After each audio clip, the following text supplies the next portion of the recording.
There is a quiet moment that most people rarely experience anymore. It happens when the world pauses, when no screen is glowing, no voice is speaking, no notification is pulling at your attention. For a brief second, there is nothing to react to, no input, no demand. And in that moment, something unusual occurs. The mind becomes restless, not because something is wrong, but because something is missing. Modern life has trained the human mind to depend on noise, not just physical sound, but psychological noise, constant stimulation, endless information, continuous distraction. The average person wakes up not into silence, but into movement. A phone is checked, messages are scanned, content begins to flow. Before the day even begins, the mind is already occupied. And slowly, without realizing it, something deeper is lost. There's the ability to simply be. This is the first problem. Not stress, not lack of motivation, not even anxiety in its obvious forms. The real problem is dependence. A quiet dependence on external input to regulate internal experience. Because when the noise stops, most people don't feel calm. They feel uncomfortable. If you sit alone in a quiet room for long enough without reaching for anything, no music, no phone, no conversation, you will begin to notice something. Thoughts start to rise, random, scattered, often unfinished. Some are trivial, others carry a strange weight, and instead of observing them, the instinct is immediate: escape. Pick up the phone, turn something on, fill the space, anything to avoid that silence. This is not accidental behavior, it is conditioned. Over time, the human mind adapts to whatever environment it is placed in. In an environment of constant stimulation, it learns to expect stimulation. It begins to rely on it, the same way the body adapts to sugar or caffeine or any repeated input. The result is subtle but powerful. Stillness starts to feel unnatural. This is where the insight of early philosophical thinkers becomes quietly relevant, not as ideology, but as observation. There were individuals throughout history who deliberately sought periods of isolation, not because they rejected the world, but because they understood something about the human mind. When a person is constantly reacting, they lose the ability to see clearly. One such observer, Marcus Aurelius, wrote personal reflections not for an audience, but for himself. In those writings, there is a recurring idea that a person must learn to retreat inward not as an escape, but as a form of recalibration. Not withdrawal from life, but clarity within it. Because without moments of silence, the mind does not reset. It accumulates. Every conversation, every piece of information, every emotional reaction, it all layers together, forming a kind of mental noise that never fully settles. And when there is no space to process it, it begins to control behavior in subtle ways. Irritability increases, focus weakens. Small problems feel heavier than they are. And yet, instead of recognizing the root cause, most people respond by adding more noise, more distraction, more input, more escape. Psychologically, this creates a feedback loop. The more the mind avoids stillness, the less capable it becomes of handling it. And the less capable it becomes, the more it seeks distraction. Over time, this loop strengthens until silence itself begins to feel threatening. Not physically, but mentally. Because silence removes the buffer. It removes the layer between you and your own thoughts. And for many that is unfamiliar territory.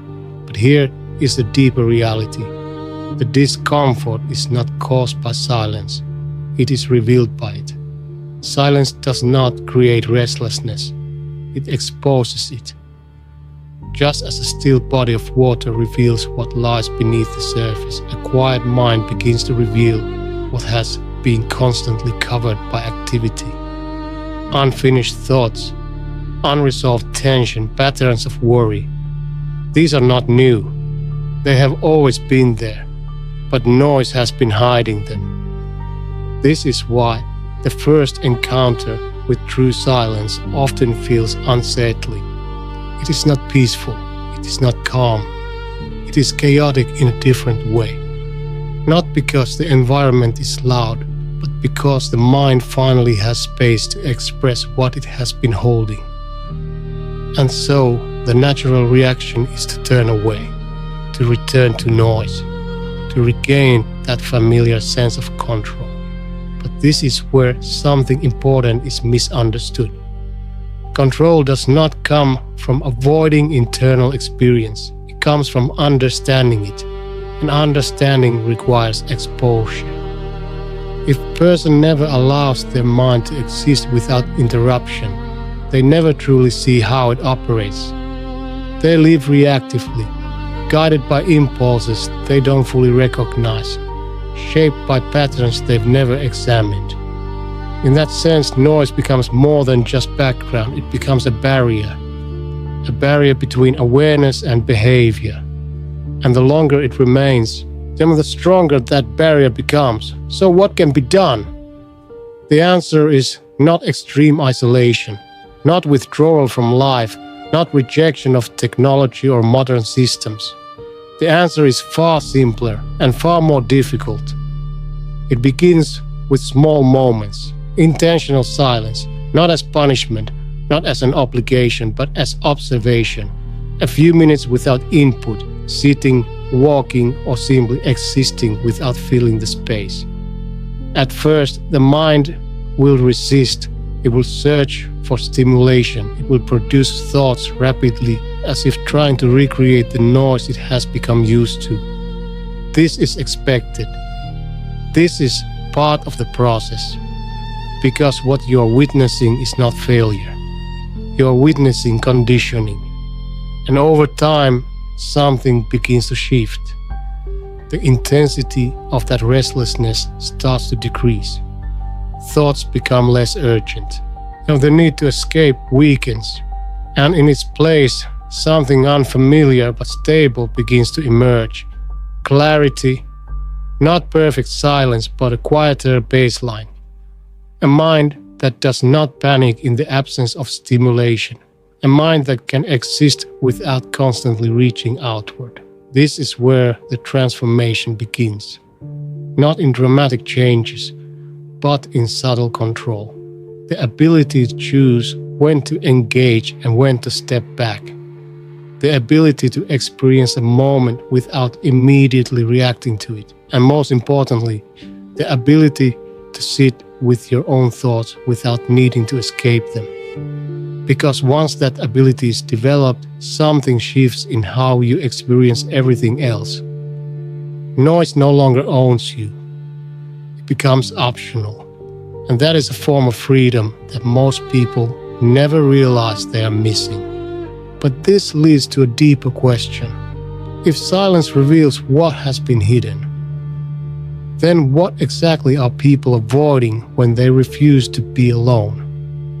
And why does solitude feel so uncomfortable, even when nothing is wrong? The fear of being alone. There is a difference between being alone and feeling alone. One is a physical condition. The other is a psychological experience. And in modern life, people rarely allow themselves to explore either one fully. A person can spend an entire day surrounded by others. Messages, conversations, voices, digital interactions, and still feel a quiet sense of unease the moment everything stops. The moment the room empties. The moment the screen goes dark. Not because something external has changed, but because something internal has been revealed. This is where the second problem begins. It's not simply that people avoid silence, it is that they avoid solitude. Because solitude removes more than noise. It removes distraction from identity. When a person is constantly interacting with people, with content, with expectations, they are continuously reinforced by external input. Their role is clear. Their responses are shaped. Their attention is directed outward. But when all of that disappears, something unusual happens. The structure dissolves. There is no role to play, no immediate feedback, no validation, only the mind left to exist on its own. And for many, this feels unfamiliar, even unsettling. The common assumption is that people fear loneliness. But in reality, what they often fear is exposure to their own internal state. Because solitude creates a condition where nothing can be avoided. No distraction can fully cover it. No conversation can redirect it. No external activity can suppress it for long. And so, the mind begins to turn inward.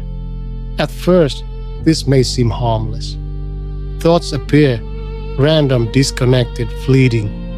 But gradually, deeper patterns begin to surface. Questions that were never fully answered.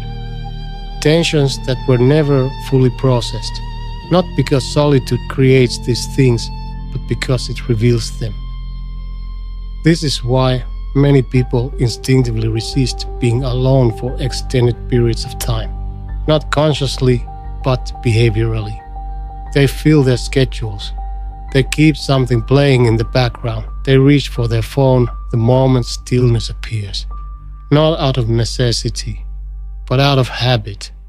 A habit built on avoidance. From a psychological perspective, the human mind seeks stability.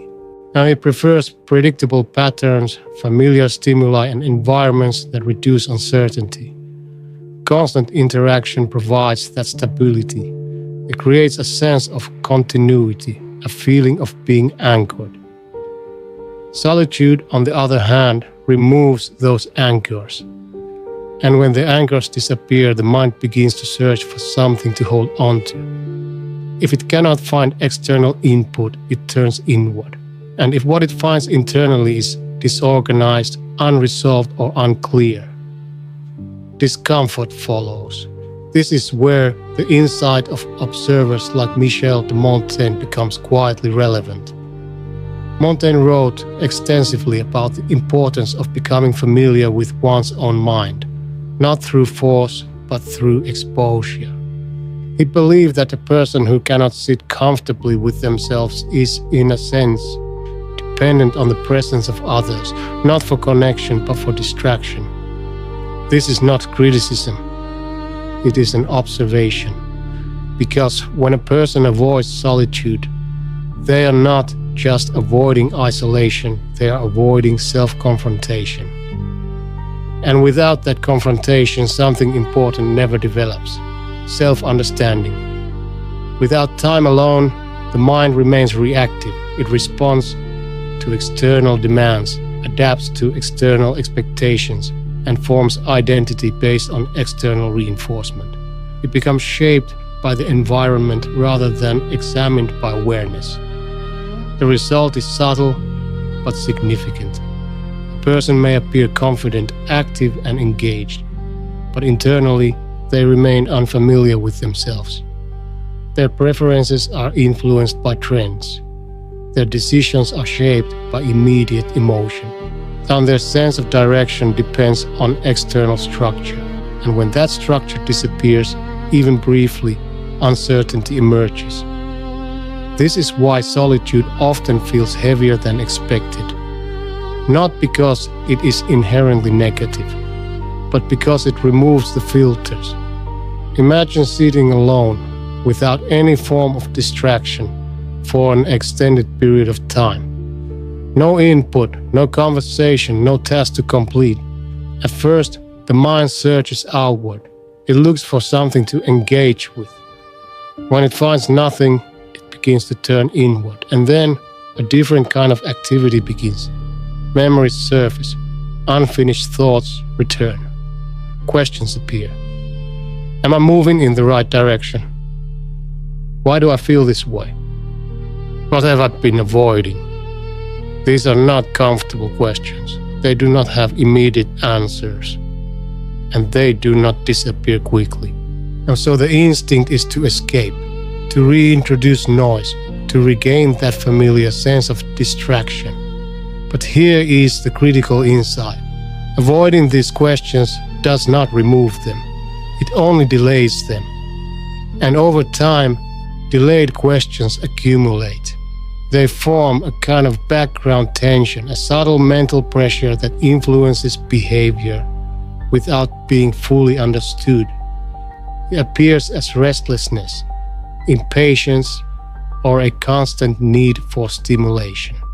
Not because the person lacks discipline, but because the mind has not been given space to process itself.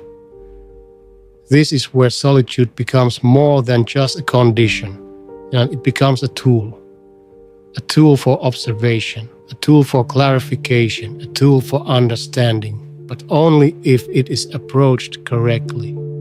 Because there is a difference between forced isolation and intentional solitude. So forced isolation often amplifies discomfort without direction. It can feel like being trapped with one's thoughts without any sense of control. Intentional solitude, on the other hand, is structured. It is chosen. It is approached with awareness. Instead of resisting the internal experience, the individual allows it to unfold.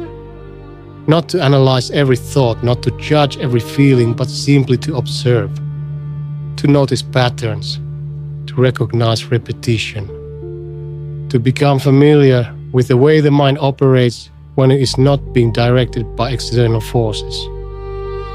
At first, this process is uncomfortable. The mind may feel scattered. Thoughts may seem overwhelming.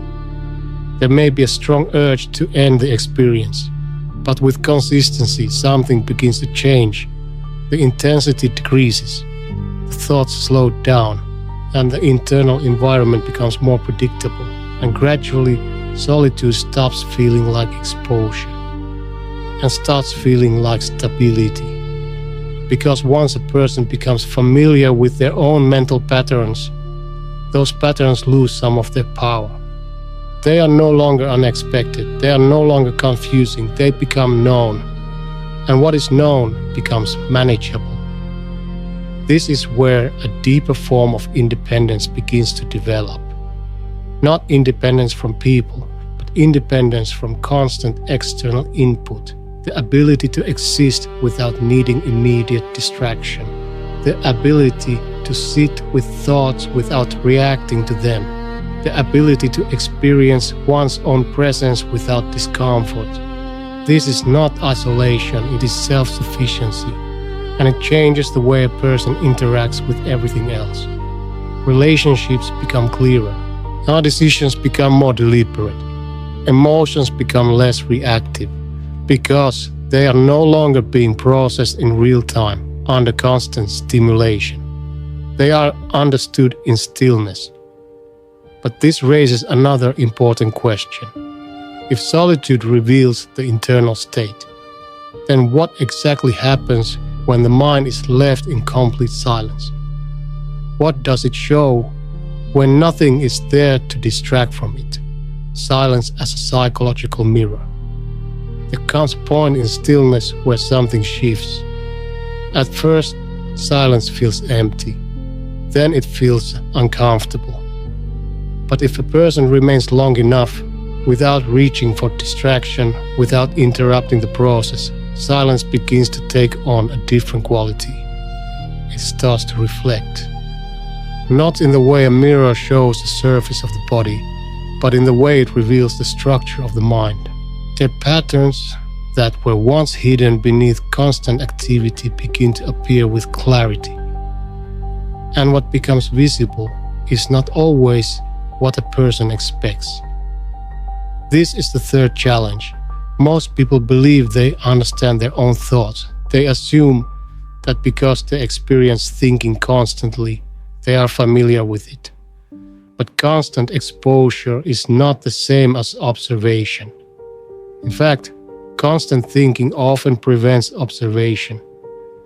Because when thoughts move quickly, when one replaces another without pause, there is no space to examine them. They pass through awareness like noise, leaving behind impressions but not understanding. Silence interrupts that process. It slows the movement, it creates space between one thought and the next. And in that space, something important happens. You begin to see. At first, now what you see might seem random. Fragments of memory, unfinished conversations, small concerns that appear out of nowhere. But as the silence continues, patterns begin to emerge. Certain thoughts repeat, certain themes return, certain emotional tones remain consistent, and gradually a structure becomes visible. Not chaos, but organization beneath the surface. This is what silence reveals. The underlying patterns that shape behavior. From a psychological standpoint, the human mind operates through repetition. Thoughts that are reinforced over time become automatic. They require less effort, less attention, and eventually they begin to run in the background without conscious awareness. These patterns influence perception, decision-making, and emotional response. But when a person is constantly distracted, so these patterns remain hidden. They operate without being seen. Silence changes that. It removes the interference. It allows these patterns to come forward, not because they are new, but because they are no longer being suppressed by noise. This is why silence often feels intense, not because something's wrong, but because something is being revealed. An observer like Arthur Schopenhauer once noted that much of human discomfort comes not from external conditions, but from the inability to sit quietly with one's own thoughts. He viewed this not as a flaw, but as a window into the human condition. When the mind is left alone, it does not become empty. It becomes visible. And visibility changes everything, because once a pattern is seen, it can no longer operate in the same way. Imagine noticing that a particular worry appears repeatedly, even in situations where it is not relevant, or recognizing that certain thoughts trigger emotional reactions that feel disproportionate to the situation. Before silence, these patterns would pass unnoticed. After silence, they stand out. And this creates a new possibility: choice. Not immediate control, but awareness. The ability to recognize a thought as it appears, rather than being carried by it automatically. This is where the idea of the mind as a mirror becomes meaningful. Silence does not tell you what to think. It shows you what you're already thinking. It reflects the current state of your internal environment. If the mind is restless, silence reflects restlessness. If the mind is tense, silence reflects tension. If the mind is scattered, then silence reflects that fragmentation. But if a person continues to observe without reacting, without interrupting, something else begins to happen. The reflection stabilizes, because observation itself has an effect. When you observe a thought without immediately engaging with it, you reduce its momentum. You allow it to pass without reinforcing it. And over time, this changes the overall pattern. Thoughts become less urgent. Emotions become less reactive. The internal environment becomes more consistent. This is not because the mind has been forced into silence, but because it has been understood. And understanding creates order. This process, however, is not immediate. In the beginning, observation can feel overwhelming. The number of thoughts, the speed at which they appear, so the unpredictability of their content. It can create the impression that the mind is out of control. But this impression is misleading. The mind has always been operating this way. Silence has simply made it visible, and visibility, while uncomfortable at first, is necessary for change. Without it, patterns continue indefinitely. With it, patterns can be recognized, and once recognized, they can be approached differently. This is where a subtle shift begins to occur. Instead of identifying with every thought, believing it, reacting to it, following it, you begin to see thoughts as events, temporary, passing. Not commands, but occurrences. This distinction is small but powerful because it creates distance, not separation from reality, but separation from automatic reaction. A thought appears, but you do not have to follow it. An emotion arises, but you do not have to amplify it. A memory surfaces, but you do not have to relive it. You can observe, and in observation, there is control. Not forced control, but natural regulation, the kind that develops through familiarity. This is why silence over time becomes less intense, not because the mind stops producing thoughts, but because the relationship to those thoughts changes. They lose their urgency. They lose their dominance. They become part of the background rather than the center of attention. And as this shift continues, something else begins to emerge. Clarity. Not perfect clarity, but enough to recognize what matters and what does not. Enough to see which thoughts are useful and which are repetitive. Enough to notice where attention is being pulled unnecessarily. And this clarity does not come from adding more information. It comes from removing interference, from allowing the mind to settle into a state where observation is possible. But here is the important point. Silence alone is not enough. Because even when the mind becomes clearer, there is still a strong tendency to return to distraction, to fill the space again, to avoid the discipline of continued observation. This is where the next challenge appears.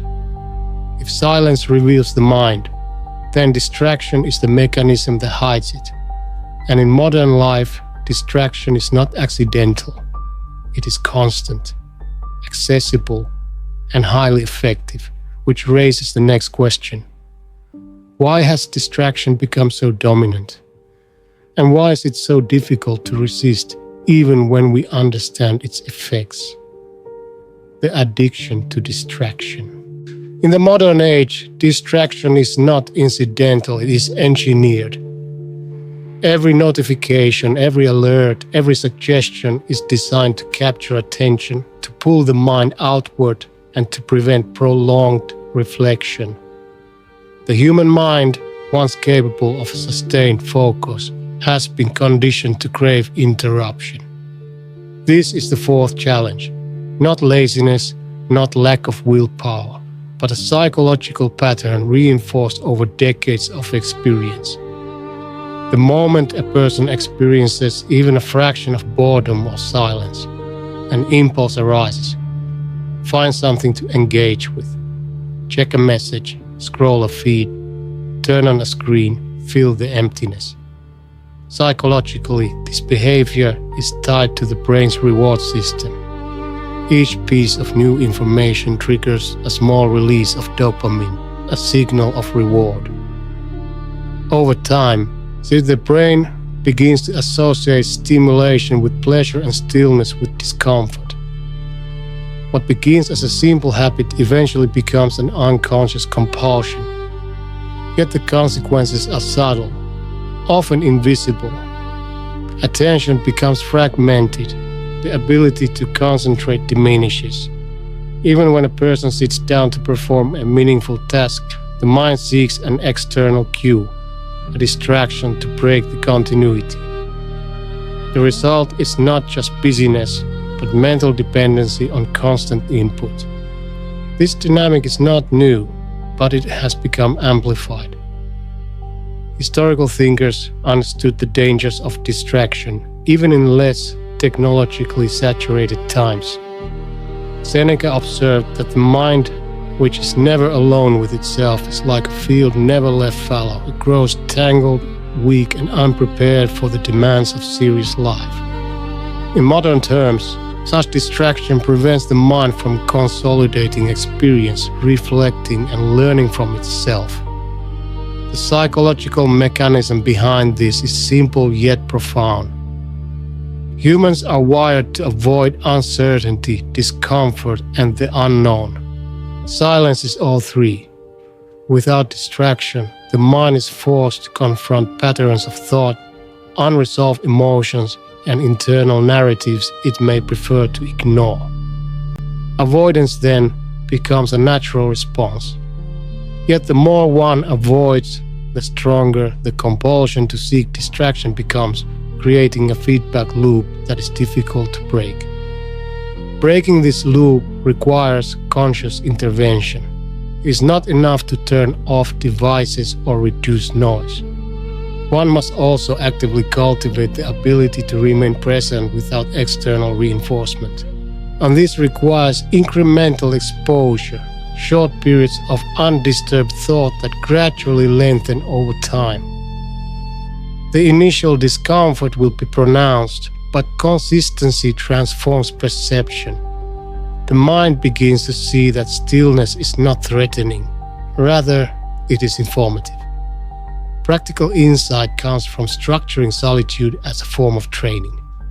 Begin with small windows, 10 or 15 minutes, without stimulation. Observe the thoughts that arise, the discomforts that appear, and the urges to escape. Resist them lightly, without judgment. Over time, the duration can be extended. As endurance grows, so does mental clarity. What once provoked anxiety or restlessness becomes a mirror of insight. Another critical observation is that distraction thrives not only through technology but also through internal habits. Rumination, worry, repetitive thinking. Even without screens, the mind can endlessly cycle through imagined scenarios or concerns. The practice of noticing these patterns without reacting, seeing them for what they are, frees the mind from the compulsion to seek external distraction. This chapter leads naturally to the next stage, learning to sit without escaping.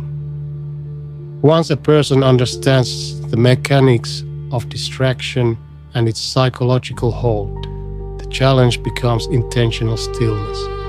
The goal is not merely to resist distractions, but to cultivate the ability to remain fully present with oneself without flinching.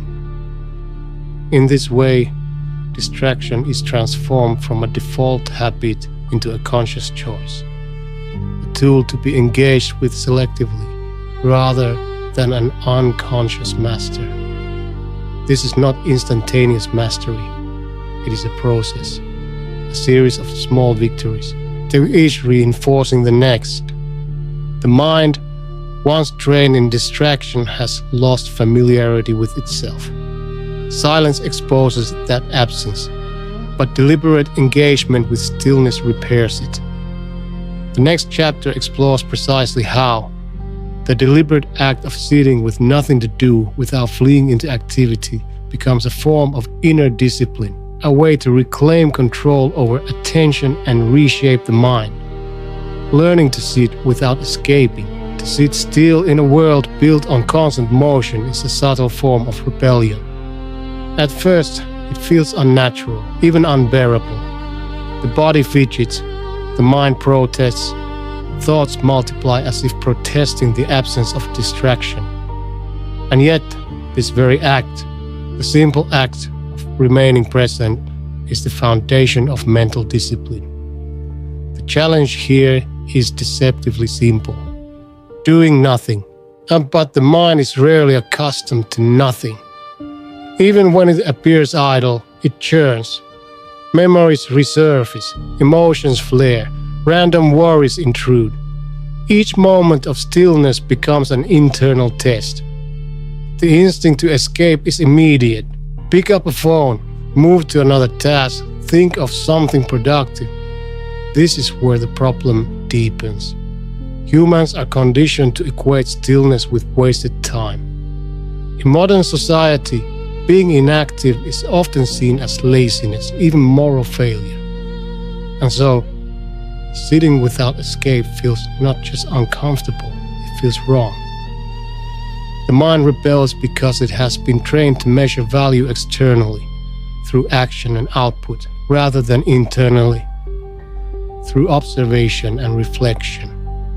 Historically, thinkers like Miyamoto Musashi understood this challenge intimately.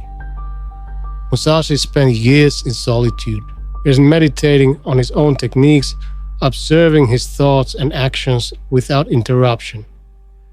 For him, stillness was not passive, it was preparation, discipline, and refinement of self. The act of sitting became an exercise in observing internal processes, understanding patterns, and developing mastery over instinctive reactions. From a psychological perspective, this is why initial attempts at stillness feel so difficult. The human nervous system has evolved to respond to stimuli, to remain vigilant. When input disappears, the mind interprets it as uncertainty or danger. Restlessness is the body's signal to act, to seek engagement, to restore familiar patterns. And in modern context, this biological wiring is compounded by decades of habit. The brain has been reinforced to expect constant interruption. The practical insight is this: learning to sit without escaping is not about eliminating thoughts. It's about changing the relationship with them. Instead of reacting, judging, or suppressing, one observes. Thoughts appear, linger, and fade. Emotions arise, peak, and dissolve. Sensations move through the body without requiring action. The act of observation itself begins to train the mind, creating subtle awareness that accumulates over time. One method to practice this discipline is simple. Choose a physical position, sitting, lying, or walking slowly. Set a timer or simply commit to a fixed interval. Resist the impulse to fill the moment with activity. When a thought arises, notice it without judgment. Recognize its impermanence. Let it pass. Over time, the intervals can be extended, and the mind begins to grow comfortable with the absence of distraction. This practice is deceptively powerful. What starts as discomfort transforms into clarity. A mind that once panicked at inactivity learns patience. Emotional reactivity softens. Impulses lose their automatic dominance. The process cultivates resilience, because the individual discovers that moments of stillness are not threatening. They are informative. Importantly, this form of discipline extends beyond the periods of practice. Once the mind has been trained to tolerate and even embrace stillness, the benefits ripple into daily life. Decision-making becomes less impulsive, attention more focused, and awareness of internal states more refined. The individual begins to recognize habitual reactions and can choose differently, breaking cycles of automatic behavior. And this leads naturally into the next chapter, the discipline of doing nothing. While learning to sit without escape is the initial stage, the next level is embracing inactivity itself as a form of training. In a society obsessed with action, doing nothing becomes an act of mastery over both mind and impulse. It is here that stillness transforms from a challenge into a tool, shaping character and mental resilience over time. The discipline of doing nothing. In a world that equates worth with action, the act of doing nothing is radical. It is counterintuitive, almost uncomfortable, because humans are conditioned to measure time, progress, and value externally. To sit, to pause, to allow moments to unfold without interference feels unnatural, not because stillness is wrong, but because the mind has been trained to fear emptiness. This is the sixth challenge. Doing nothing is not mere idleness. It is deliberate, structured, and purposeful. It is an exercise in self-mastery.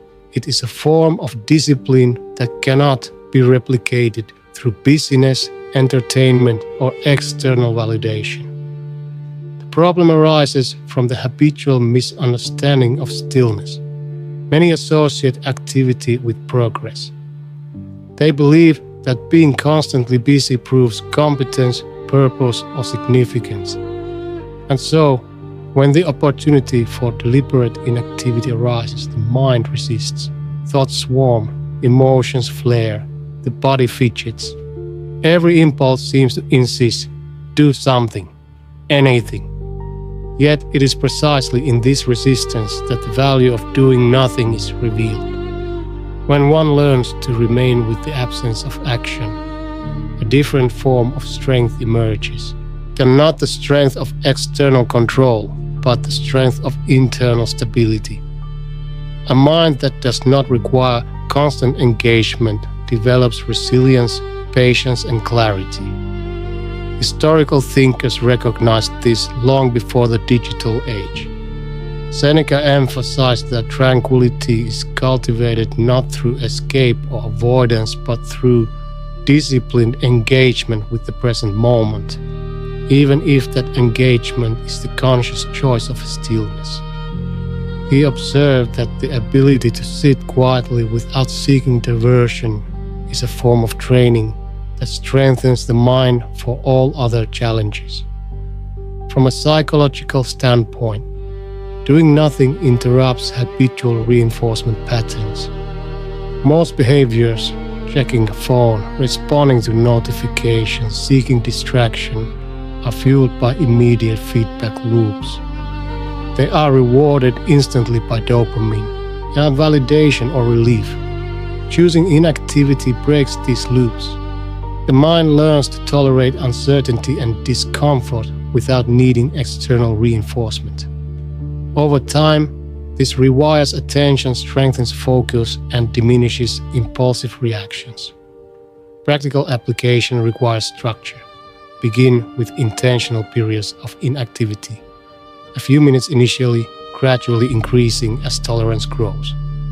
During these periods, resist the urge to fill the time. Do not read, do not scroll, do not plan. Simply exist. Notice thoughts and feelings without engagement. Observe the body, the breath, the environment. This practice develops awareness and control simultaneously. Initially, the discomfort can be intense. The mind may insist on interruption. Emotions may rise unpredictably. Memories and worries may surface.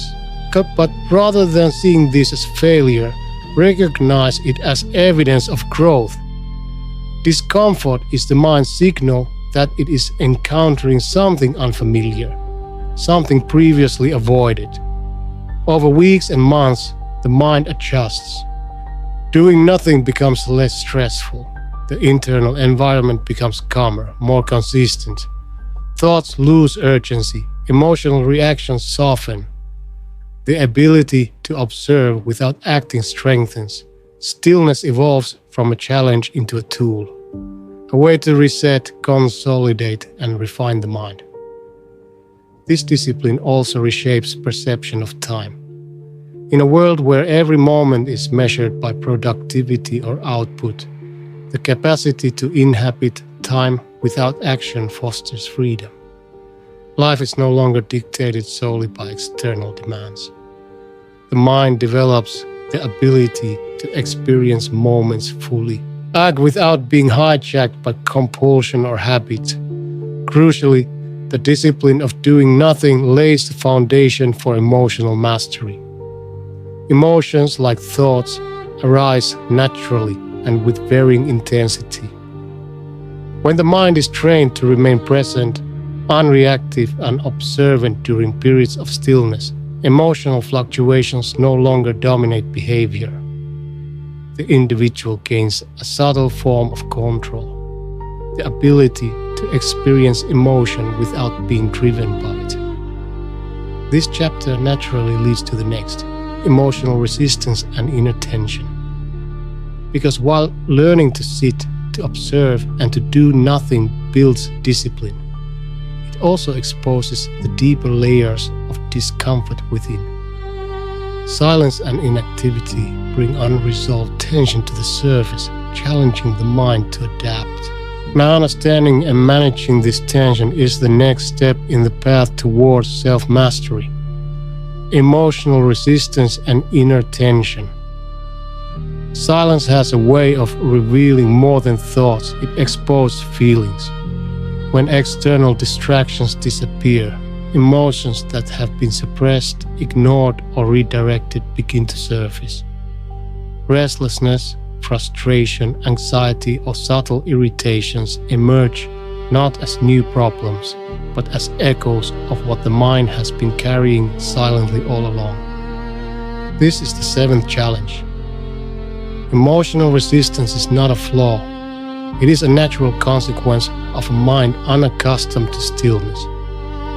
Humans are wired to react. Our nervous systems evolved to respond quickly to stimuli, to interpret signals from the environment, and to seek comfort or avoid discomfort. When external engagement vanishes, the mind instinctively turns inward, and that inward reflection often collides with unresolved emotion. Consider the simple act of sitting quietly. At first, the mind is restless, thoughts racing. But as observation deepens, it becomes harder to ignore the feelings that accompany those thoughts. Anxiety about the future, guilt about the past, subtle dissatisfaction with oneself or circumstances. These emotions are not immediately threatening, yet their presence creates tension. They feel amplified in the absence of noise, precisely because there is nothing left to distract from them. Philosophical perspectives provide insight into this experience. Epictetus observed that much of human suffering comes not from external events, but from the mind's resistance to what is already present. He emphasized that tension arises when the mind fights itself, when natural emotions are met with judgment, denial, or avoidance. Only through recognition and measured acceptance can this inner conflict be managed. Psychologically, emotional resistance serves a purpose. It is the mind signaling areas that require attention, adjustment, or understanding. The discomfort you feel in silence is not a failure. It is evidence of unconscious material emerging for processing. Suppressing these emotions externally only strengthens the compulsion to seek distraction. By facing them internally, the mind begins to reorganize and integrate its experiences. Practical application involves observing emotions as phenomena rather than imperatives. Anxiety does not have to provoke panic. Frustration does not need to lead to action. So a simple method is to notice the feeling. Label it mentally. This is anxiety. This is impatience. And allow it to exist without interference. Over time, this observational approach diminishes emotional intensity, transforming inner tension into insight. The skill developed here is subtle but profound. A mind trained in observing emotion without reacting gains resilience. Situations that once triggered immediate discomfort no longer control behavior. Emotional states become temporary experiences rather than commands. The internal environment stabilizes, creating space for clarity and intentionality. This process also highlights a key paradox. Emotional discomfort is both the challenge and the teacher.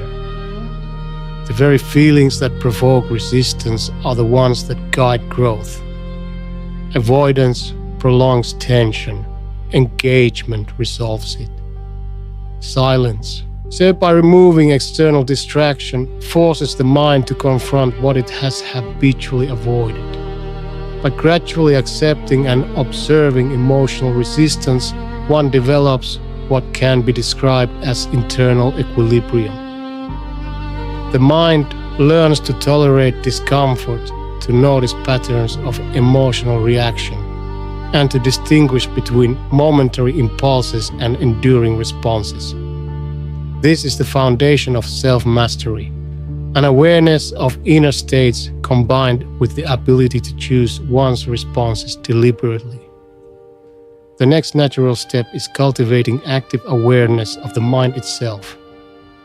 Once emotional resistance is observed and understood, attention can expand from individual feelings to the patterns of thought and reaction that drive them. This leads into Chapter 8, the mind under observation, and where the practice of sustained self-awareness transforms passive reflection into active mental discipline. The mind under observation. Once a person has learned to sit with their emotions, to witness them without immediate reaction, the next stage is to turn full attention to the workings of the mind itself. Observation shifts from discrete feelings to the broader landscape of thought, the habits, patterns, and recurring narratives that shape perception, decision-making, and behavior. This is the 8th challenge. Observing the mind is deceptively difficult because it is constantly active. Thoughts arise without invitation, often in rapid succession. Memories, anticipations, judgments, and daydreams overlap and intertwine, creating a tapestry that seems chaotic at first glance. The mind resists scrutiny, not out of malice, but because it has never been deliberately examined. Historically, philosophers like Montaigne emphasized the importance of knowing oneself through careful observation. Montaigne described introspection not as a theoretical exercise, but as a practical engagement, studying how thoughts and feelings arise, how they relate, and how they influence actions. He believed that by observing the mind, individuals could gain insight into the patterns that govern their daily lives. Psychologically, this observation is more than intellectual curiosity.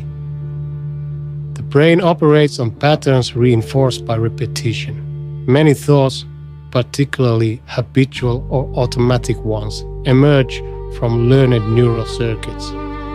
Without observation, these circuits run unchecked, subtly influencing choices and emotional responses. By directing attention toward them, awareness interrupts automaticity. Observation becomes an intervention, a way to weaken unhelpful patterns and strengthen clarity.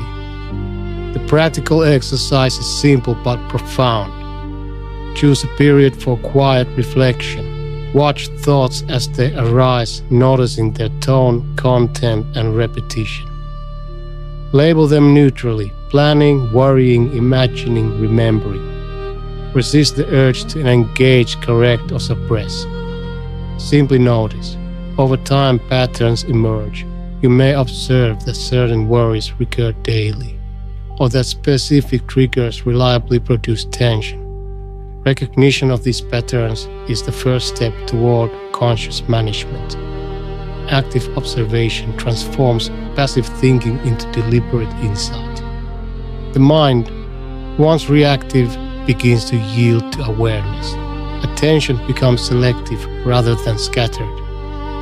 Repetitive thought lose their grip. Mental energy is preserved instead of dissipated in unconscious reaction. This is the essence of mental discipline, knowing not just what you think, but how you think. Observation also strengthens long-term resilience. In everyday life, triggers are inevitable. Stressful work situations, interpersonal conflict, or unexpected setbacks. A mind trained to observe recognizes these reactions as temporary phenomena, not permanent conditions. Emotional intensity diminishes, decisions become more measured, and internal calm persists even amid external turbulence. Yet, the practice is ongoing. Observation is not mastery in a single moment, it is repeated engagement. Each instance of quiet reflection reinforces awareness, strengthens attention, and expands the capacity to tolerate discomfort without fleeing into distraction. It is in this repetitive commitment that transformation occurs. Once the mind is under observation, another subtle insight arises: the recognition of choice in thought. Most individuals believe that thoughts appear and must be followed. Observation reveals otherwise. Thoughts are events, not commands. Awareness allows one to decide which to pursue, which to note and release, and which to ignore. This distinction between experiencing thought and identifying with it is the foundation of self-mastery. This chapter naturally transitions into the next, understanding the value of deliberate solitude as a structured practice. Once the mind is observed consistently, solitude is no longer merely the absence of distraction. It becomes a training ground, a controlled environment in which mental discipline can be strengthened and internal patterns refined. Solitude as structured practice. Solitude is often misunderstood. Many assume it is simply being alone, a passive state of separation from others. But intentional solitude is active, deliberate, and structured, a practice designed to cultivate mental clarity, emotional regulation, and self-mastery. It is not escape, it is training. This is the ninth challenge. In modern life, solitude is rare and frequently uncomfortable. Humans are surrounded by noise, social obligations, and digital distractions. The instinct to avoid stillness is strong, and the moments of quiet that do exist are often interrupted. Without structure, solitude can feel purposeless or even anxiety-inducing. The mind interprets inactivity as wasted time or lack of productivity, reinforcing resistance. Yet history offers a different perspective. Philosophers and practitioners across cultures recognize that disciplined solitude strengthens the mind.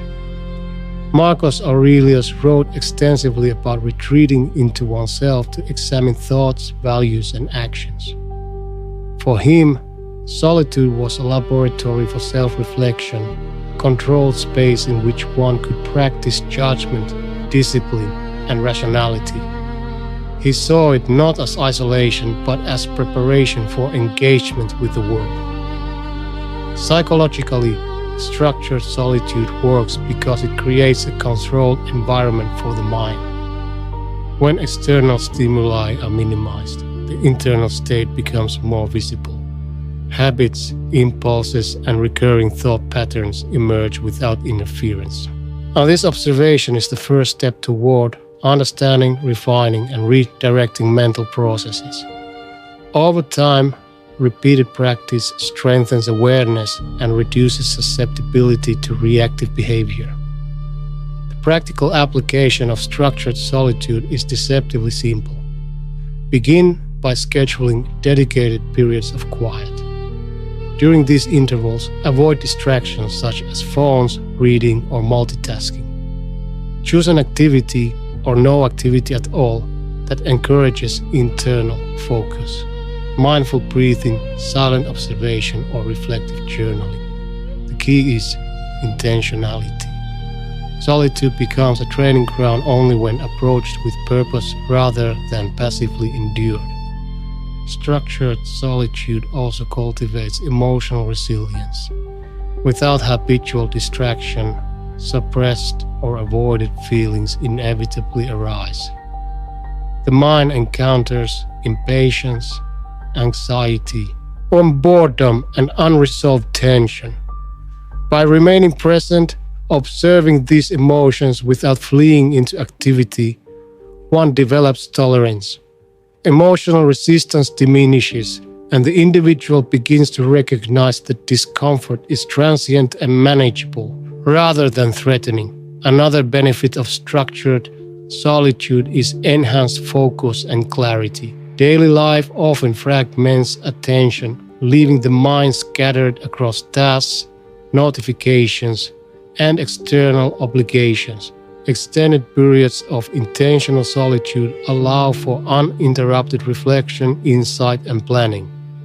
This concentrated awareness is like sharpening a blade.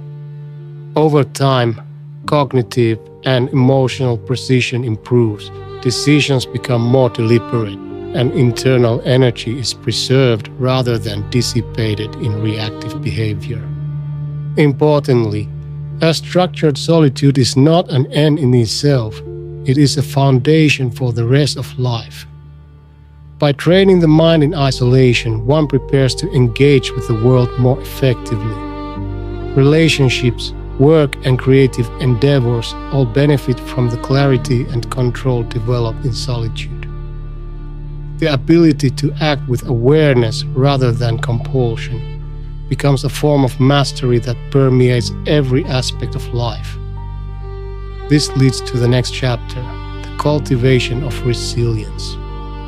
Because while structured solitude strengthens the mind, it also exposes vulnerabilities.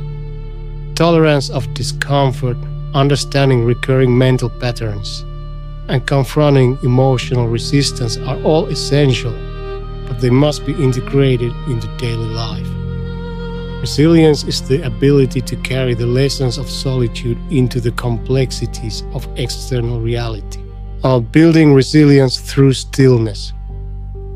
Resilience is often thought of as enduring hardship in the external world, weathering storm, overcoming setbacks, and persevering under pressure. But true resilience is cultivated first within. It emerges from the ability to remain stable, focused, and grounded when the mind itself becomes turbulent. This is the 10th challenge. Most people experience resilience as reactive, responding only when circumstances demand it. But reactive resilience is fragile. It depends on external stimuli and immediate coping mechanisms. If the mind is untrained, stress overwhelms focus, and decisions are impulsive rather than deliberate. Stillness, cultivated through solitude and observation, strengthens the mind preemptively, providing an internal foundation that is independent of external conditions. Philosophers have long emphasized the importance of internal fortitude. Epictetus famously taught that individuals are disturbed not by events themselves, but by their judgments about those events. By training the mind to observe, endure, and regulate internal responses, one develops resilience that cannot be taken away by circumstance. External chaos no longer dictates internal equilibrium. Psychologically, stillness and reflection act as conditioning for emotional and cognitive endurance. When a person sits with discomfort, restlessness, anxiety, uncertainty, they expose themselves to controlled stress in a safe environment. This exposure is incremental, allowing the nervous system to adapt gradually. The mind learns that discomfort can be tolerated, that thoughts and emotions are transient, and that impulsive reactions are not necessary. Over time, the mind becomes less reactive and more measured. Practical insight comes through deliberate exercises in mental endurance. Begin with periods of quiet observation, progressively increasing duration and intensity. During these sessions, note mental resistance, emotional tension, and habitual urges to escape.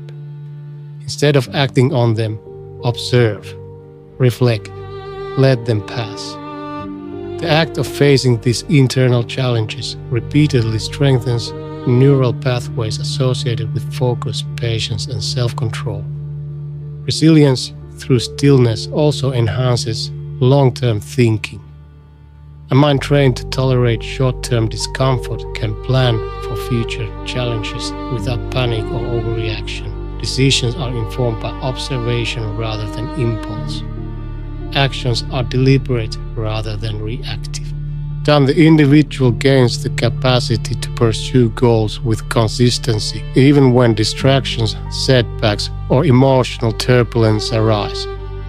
Importantly, stillness cultivates resilience in subtle ways that manifest across daily life.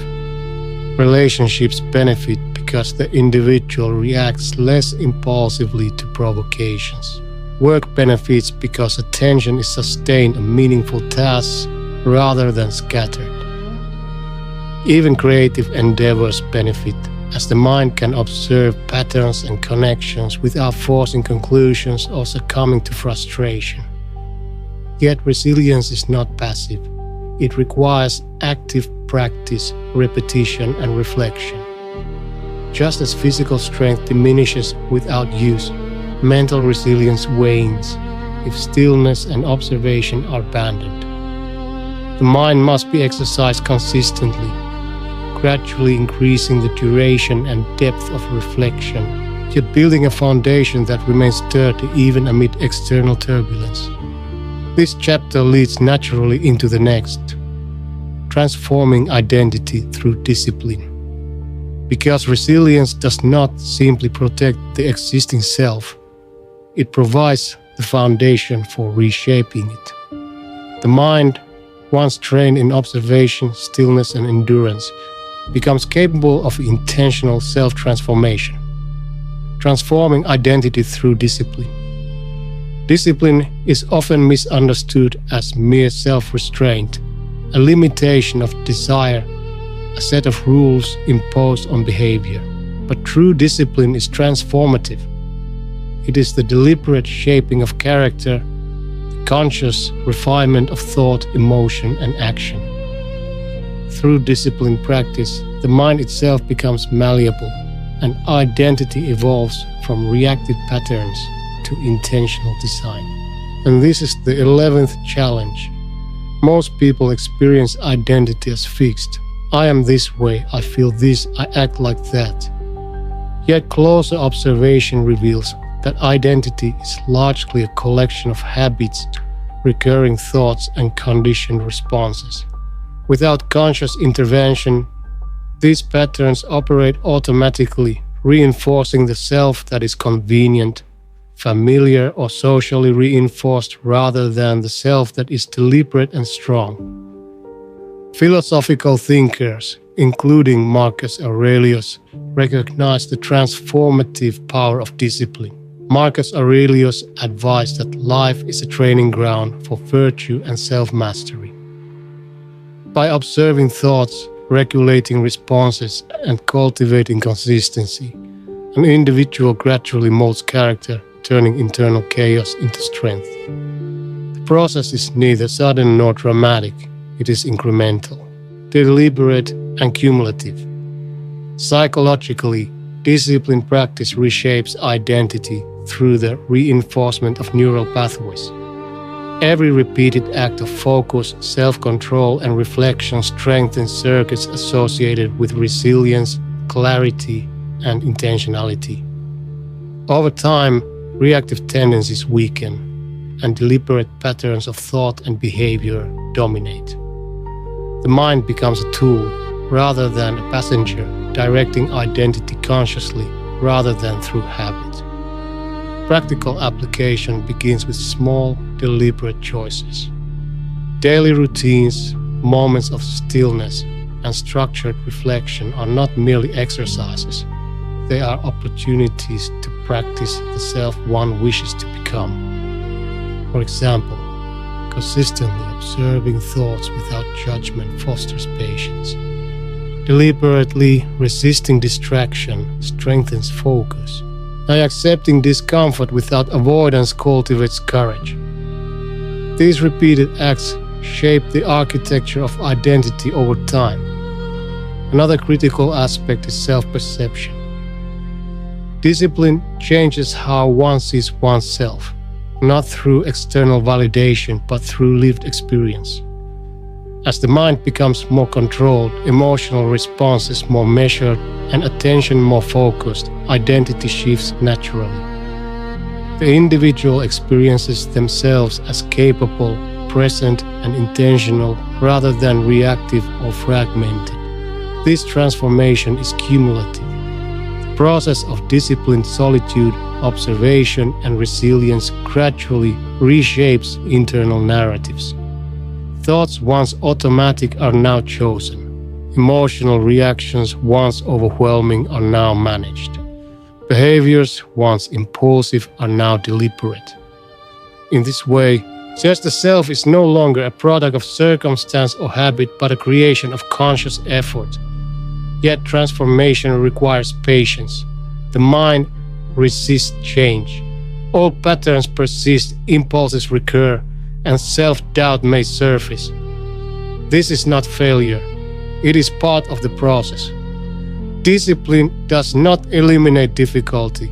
It equips the individual to navigate it. Each moment of conscious practice, each choice to observe, endure, and reflect strengthens the foundation upon which identity is reconstructed.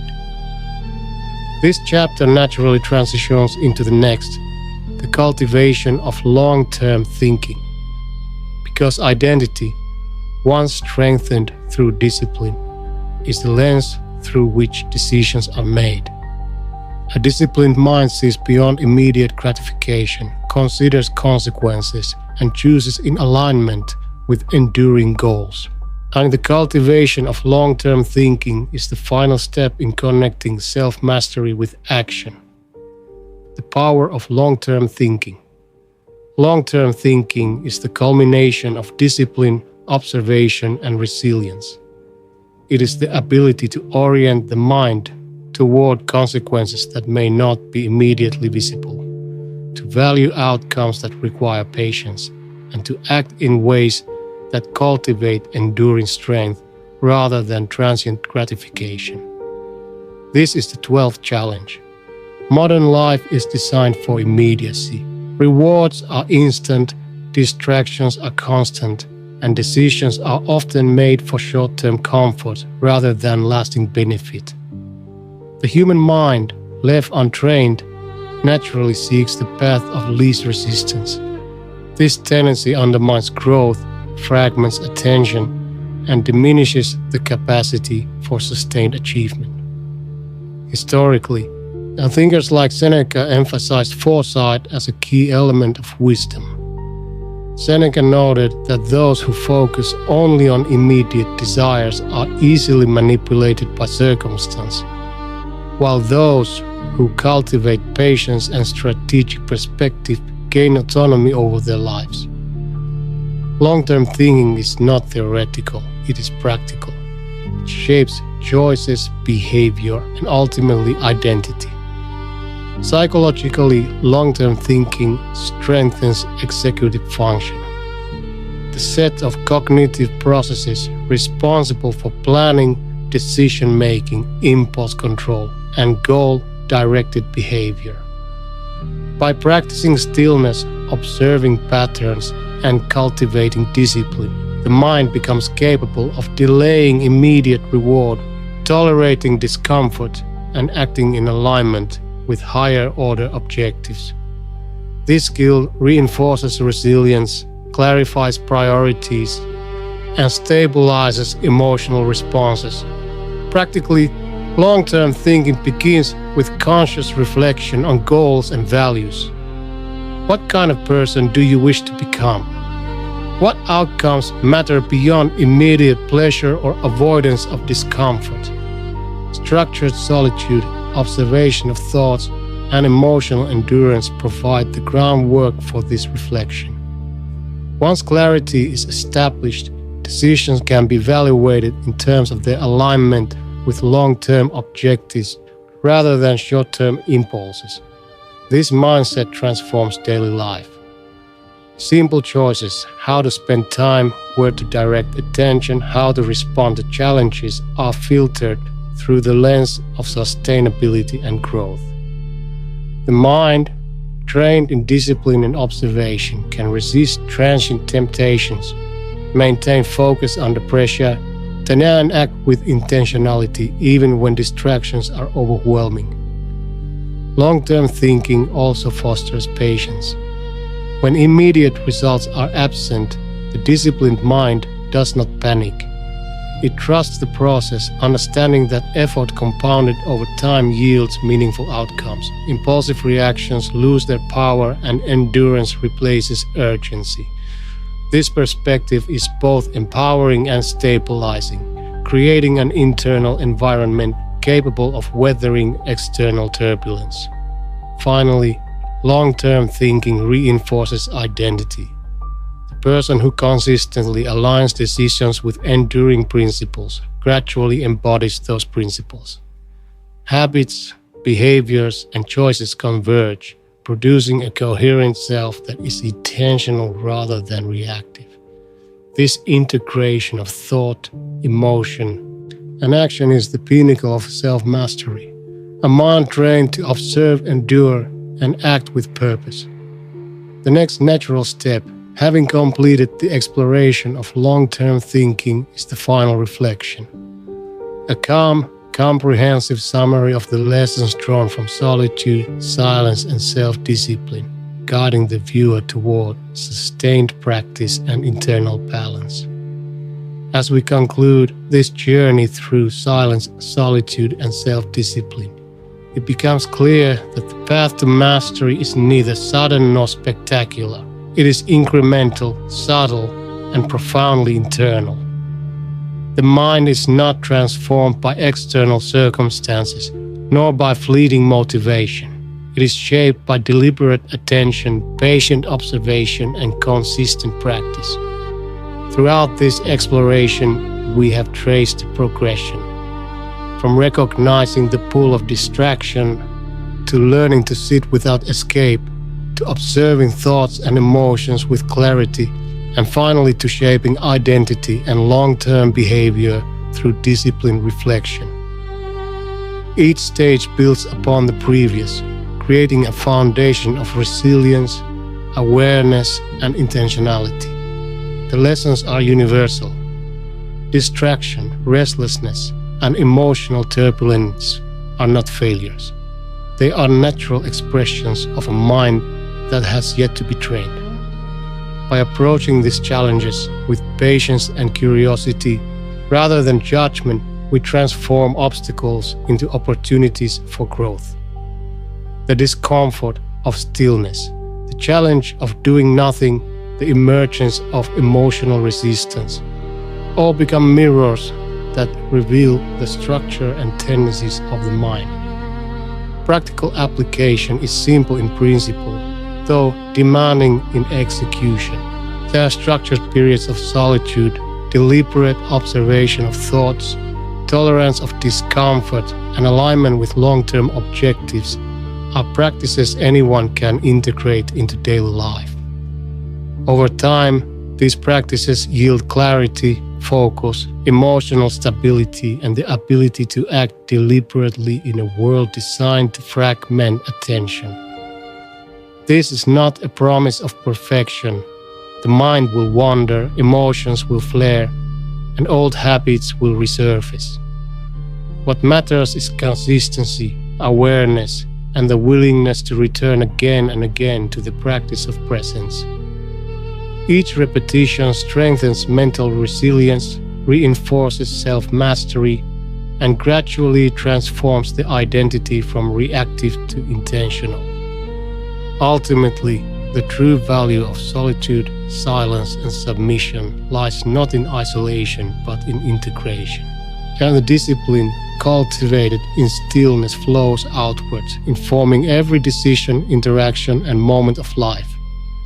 It allows the individual to navigate complexity with composure, to respond rather than react, and to live in alignment with their deeper priorities. As the day draws to a close and as the mind rests in quiet observation, consider this. Mastery of the mind is not a destination. It is a lifelong practice.